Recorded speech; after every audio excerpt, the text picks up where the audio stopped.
All right, welcome back. Today's Unit 6 topic is solving equations with variables on both sides. This is our last topic for Unit 6, and it's going to be the last type of equation that we need to be able to solve.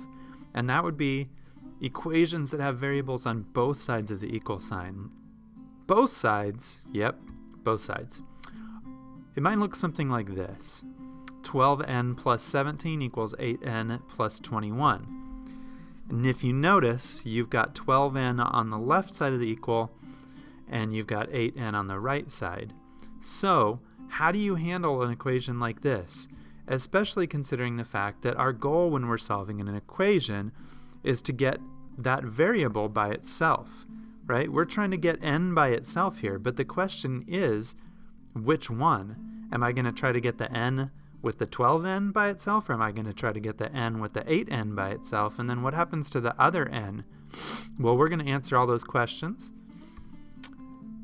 about multivariable equations, which is sometimes also what these are called when you have a variable on both sides. So here's another example. Just like the other one, you've got an x on the left, you've got an x on the right. And the question is, which one do I do first? Well, the official way to solve these, and you probably want to write this down, is to try to cancel out, make sure you get those words, cancel out the smaller of the two variable terms.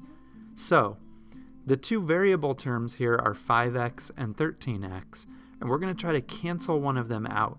So we're either going to do 5x or 13x, but if you're not sure which one, remember, the beauty of equations is you can just pick one way and then check your answer at the end and see if you did it right, and if you didn't, go back to the beginning and try it the other way. All right, so the question there is, am I going to do 13x minus 13x so that those cancel out? Or am I going to do 5x minus 5x so that those cancel out? Do you see what I mean by canceling out there? 5x minus 5x would be 0, and so that would go away. And 13x minus 13x would be 0, and that would go away. It would cancel it out. So which one do I do? Do I subtract 5x from both sides, or do I subtract 13x from both sides? In this case, I'm going to subtract 5x from both sides. Why? Well, because the rule here is I'm supposed to cancel out the smaller of the two variable terms.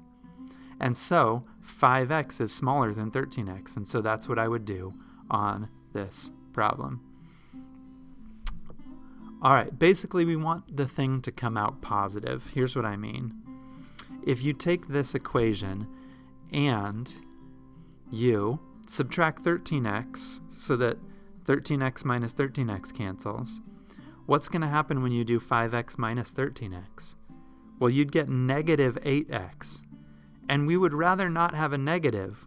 We want it to come out positive. So instead of doing 13x and 13x on both sides, okay, and having one cancel out and having one come out negative, we're going to do minus 5x on both sides, because this time the 5x minus 5x cancels out, and the 13x minus 5x comes out to be a positive 8x, and that's better than negative.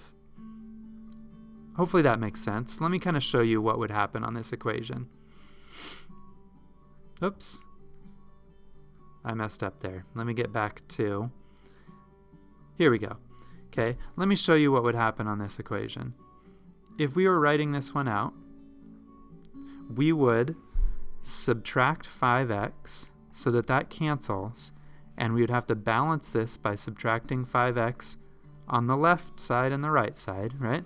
So now I just have this stuff going away, and I have negative 10 equals 8x, right? 13x minus 5x plus 40. And now this equation is just a simple two-step equation, and you should already know how to solve these, right?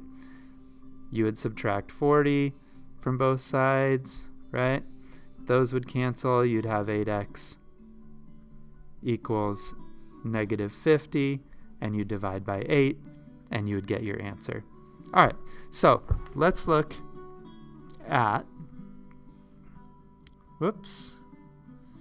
let's look at some other examples.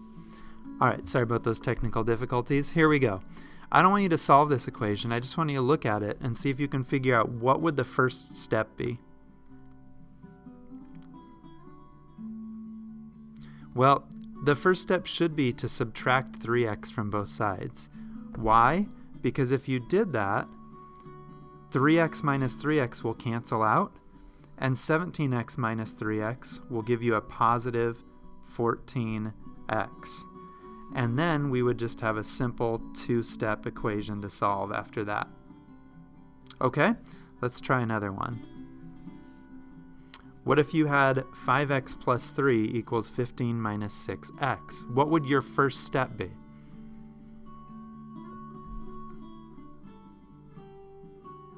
My first step on this one would be to add 6x to both sides. Now you might say, wait a second, 6 is bigger than 5. I thought we were supposed to do the smaller one. But notice, this is a minus 6x, and minus 6 is smaller than positive 5, isn't it? So this will give us a nice positive answer, okay, because these will cancel, and this gives us 11x, which is a nice positive number. And now all we would have to do is subtract 3, and we would get 11x equals 12, and you would divide by 11 on both sides, and we would get x equals 12 elevenths, and you could turn that into a mixed number and all that stuff, but the idea I think you get is that we're going to take the smaller thing and try to cancel it out so that it goes away, and we have a nice two-step equation resulting from that. Okay, so we would add 6x to both sides. I just basically showed you how to solve that equation. Here's one more example. On this problem, we're going to get rid of the smaller one. That's the 8n, right? So I'm going to do minus 8n. I have to balance that out over here. Notice when I put the minus 8n on the left, did I put the minus 8n over here underneath the 17? No, that wouldn't make sense because those aren't like terms. So I wouldn't do that, right? I put the 8n over here with the 12n. That makes sense. 12n minus 8n. Well, that's like 12 nickels minus 8 nickels, which gives you 4 nickels, right? These cancel out. You've got 21 over here. And now we've got a simple two-step equation that we could solve. I would subtract 17, subtract 17.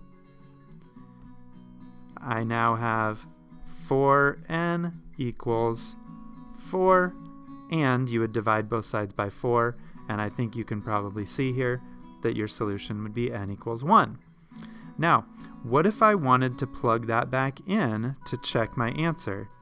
Notice I would have to plug it back in right here to this n, and I would also have to plug it back in to this n.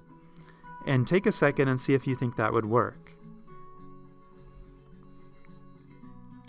Well, if I plugged it into this n, I would get 12 times 1, which is 12, plus 17. If I plugged it into this n, I'd get 8 times 1, which is 8. Let's see, is 8 plus 21 the same thing as 12 plus 17? 8 plus 21 is 29. 12 plus 17 is 29. So, yes, n actually does equal 1. All right, now it's your turn. Try to solve this equation.